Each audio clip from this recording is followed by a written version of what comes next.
Customer relationship management project में आपका स्वागत है। हम देख रहे हैं कस्टमर रिलेशनशिप मैनेजमेंट प्रोजेक्ट की सीरीज। और इस सीरीज में हम करने वाले हैं 20 प्लस रेस्ट एपीआई। आपने थंबनेल देखा ही होगा, 20 से ज्यादा रेस्ट एपीआई हमने बनाने का तय किया है। उसमें से कुछ रेस्ट एपीआई हमने क्रिएट भी किए। लगभग 7 से लेकर 8 रेस्ट एपीआई तो हुई ही होगी, मुझे तो लगता है। आप वीडियो देख सकते हो, सारे वीडियोस में हमने रेस्ट एपीआई क्रिएट की है। तो एग्जैक्टली रेस्टी पे आपको पता ही होगा क्या होता है, ठीक है। अगर नहीं भी होता तो आप हमारी स्प्रिंग बूट की सीरीज देखो, उसमें आपको पता चलेगा, ठीक है। ओके, तो देखो गाइस, आज हम जो रेस्टिफाई क्रिएट करने वाले हैं वो एग्जैक्टली होने क्या वाली है वो मैं आपको बताता हूँ। उसमें हम क्या करेंगे, जब क्लाइंट पोस्टमैन से रिक्वेस्ट भेजेगा विद द एज, एज देगा वो बताएगा मुझे इस एज से नीचे वाले कस्टमर सारे चाहिए। मतलब सपोज उसने एज डाल दी 20, तो 20 एज के नीचे जितने भी कस्टमर है, जितने भी कस्टमर की एज 20 से लेस है, कम है, सारे कस्टमर्स उसे मिलने चाहिए, ठीक है। अगर उसने बोला मुझे 20 से ऊपर वाले कस्टमर चाहिए, तो भी उसको मिलने ही चाहिए। तो इसी दो रिश्ते पे हम आज इस वीडियो में बनाने वाले, तो बने रहना आखिर तक, आपको ये दो रिश्ते पे मिलने वाले हैं। पिछले वीडियो में हमने देखा था, जब भी क्लाइंट नाम डालेगा, सपोज उसने नाम डाला आदि, तो उस आदि से रिगार्डिंग जितने भी कस्टमर्स है डेटाबेस में, सब आ रहे थे, हमने देखा भी था। अभी मैं आपको दिखाना भी चाहूंगा। जैसे ही यहाँ पे हम डालेंगे कस्टमर्स समथिंग बाय नेम, हमने एंड पॉइंट लिखा था और यहाँ पे मैंने आदिनाथ ऐसे लिखा, तो नाम भेज रहा हूं मैं। इस नाम से रिगार्डिंग जितने भी कस्टमर होंगे सारे आ रहे थे कि नहीं, देखो यहाँ पे हमें वो सारे मिल रहे थे। आदिनाथ नाम से एक ही था, बट हमारे पास मनीष नाम से दो कस्टमर थे, तो दो आ रहे थे कि नहीं, देखो मनीष नाम से दो कस्टमर्स, देखो जिसकी आईडी 2 है और जिसकी आईडी 5 है। तो ये हमने पिछले वीडियो में किया था। आज हमें क्या करना है, यहाँ से कस्टमर भेजेगा एज, वो सपोज भेजेगा 30, और उसको 30 से नीचे वाले सारे कस्टमर मिलने चाहिए। अगर उसने भेजा 30 और उसको लगा, उसने एंड पॉइंट दिया बाय ग्रेटर एज, तो उसको 30 से आगे वाले जितने सारे मिलने चाहिए। वो कुछ भी एज डाल सकता है, ठीक है। चलो, तो हम क्या करेंगे, उसके लिए कोड लिखना स्टार्ट करेंगे। सबसे पहले डाउ का कोड लिखते हैं, आपको पता है। डाउ से सर्विस, सर्विस के बाद कंट्रोलर। चलो, पब्लिक मेथड में लिखने के लिए स्टार्ट करो। क्या कैसी होगी मेथड, रिटर्न टाइप क्या होगा, इसका भी रिटर्न टाइप वही होगा, लिस्ट ऑफ कस्टमर मिलेंगे। लिस्ट ऑफ कस्टमर क्यों, बिकॉज 30 से नीचे बहुत सारे कस्टमर हो सकते हैं। ऐसा है कि एक ही कस्टमर होगा, नहीं ना, बहुत सारे हो सकते हैं, ठीक है। कस्टमर मेथड का नाम get customer by less than age. आप ऐसे नाम दे सकते कि नहीं, मेथड का नाम कितना भी बड़ा हो सकता है। Get customers by less than age, age से कम मतलब जो एज डालेगा उससे जिन कस्टमर की एज कम है वो मिलेंगे। और यहाँ पे हमें एज पास करनी होगी कि नहीं, जो क्लाइंट देगा। ओके, ठीक है। क्लाइंट मतलब पोस्टमैन से जो क्लाइंट भेजता है, रेस्टी पे बेसिकली हम क्लाइंट को देती है, ठीक है। तेरे को चाहिए ले ले, 100 रुपए में एक रेस्टी पे। ओके, ऐसे बेची जाती है रेस्टी पे, सही में। ओके, नहीं तो आपने देखा होगा पेटीएम की रेस्टी पे फ्लिपकार्ट यूज करता है पेमेंट के लिए, नहीं, बहुत सारे applications, e commerce application use करते हैं रेस्टी पे टू, इसलिए पेमेंट करवाने के लिए राइट। तो वैसे आप आपकी रेस्टी पे दे सकते हो कस्टमर की इंफॉर्मेशन, एज जिनकी कम है गेट करवाने के लिए। बट हमारे एस पे बहुत कम, मतलब कोई लेता नहीं, क्यों, क्योंकि हम सीख रहे हैं ना अभी रेस्ट पे करने के लिए। जब हम अच्छे वाली रेस्ट पे क्रिएट करेंगे, जैसे कि पेटीएम की है, देखो पेमेंट करवा के देता है, मतलब कितनी बड़ी होगी। तो वैसी रेस्ट पे फिर भी कोई लेगा हमारे रेस्ट पे पेमेंट करवाने के लिए। चलो, तो इसमें हमें क्या करना है, सबसे पहले सेशन चाहिए। ये सेशन फैक्टर से मिलेगा हमें सेशन, राइट। सेशन फैक्टर हमने इंजेक्ट किया है, सेशन सेशन। उसके बाद सेशन की एक मेथड कॉल करनी है हमें, that is session dot create query, create query. और इसमें हमें क्या देनी है, एचक्यूएल की क्वेरी, जैसे यहाँ पे दी थी, देखो ये वाली, वैसे यहाँ पर भी देनी है। कैसे, from from customer, customer, this customer is not table name, table name नहीं है, एंटिटी क्लास का नाम है, देखो ये वाला। इसको ही कॉपी कर दो, यहाँ डाल, यहाँ पे आपको एंटिटी क्लास का नाम देना पड़ता है। एचक्यूएल, ये एसक्यूएल जैसा नहीं होता, थोड़ा सा अलग होता है। इसकी क्वेरी डायरेक्ट ये एंटिटी क्लास मैप होता है डेटाबेस के साथ, इसलिए यहाँ पे हमें टेबल का नाम देने की जरूरत नहीं है, इसका ऑब्जेक्ट मैप होता है।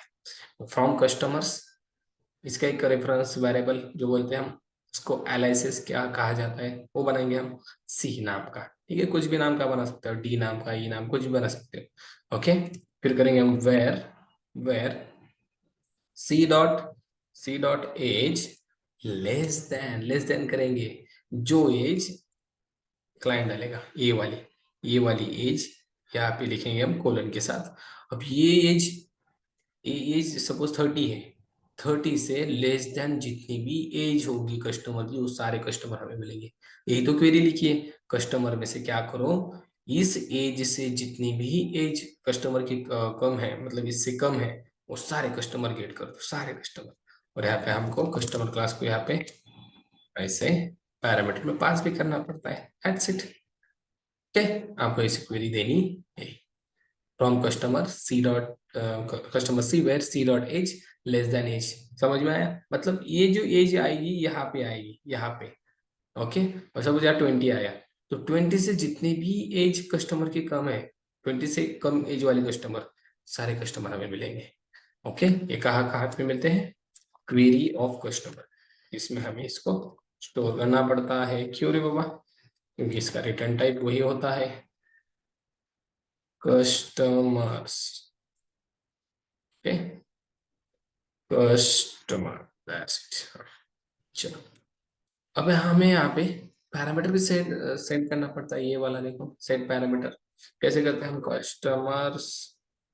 Customers dot set parameter.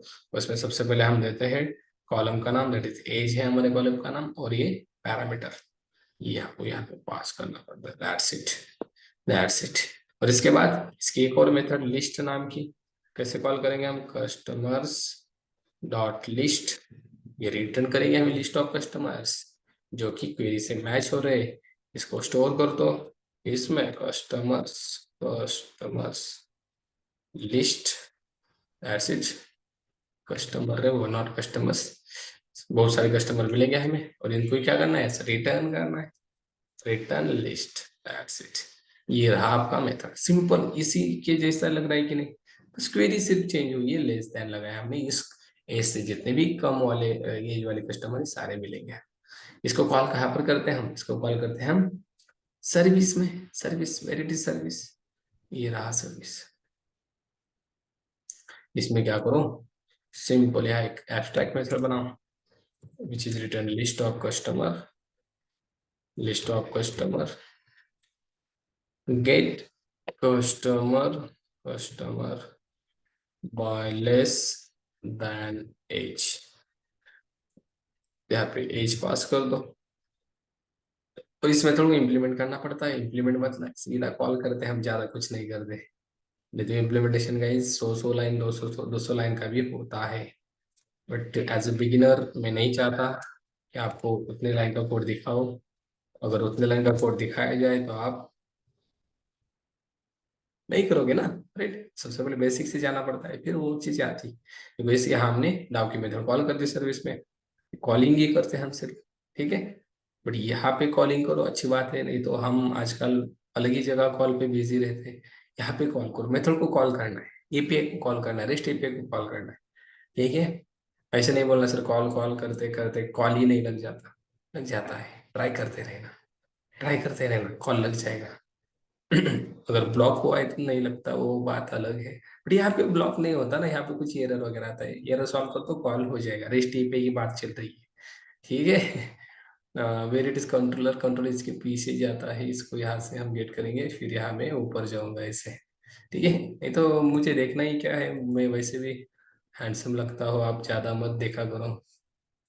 ठीक है, चलो। हाँ, पॉइंट टू द स्टडी, हमारे यहाँ स्टडी पे आते हैं।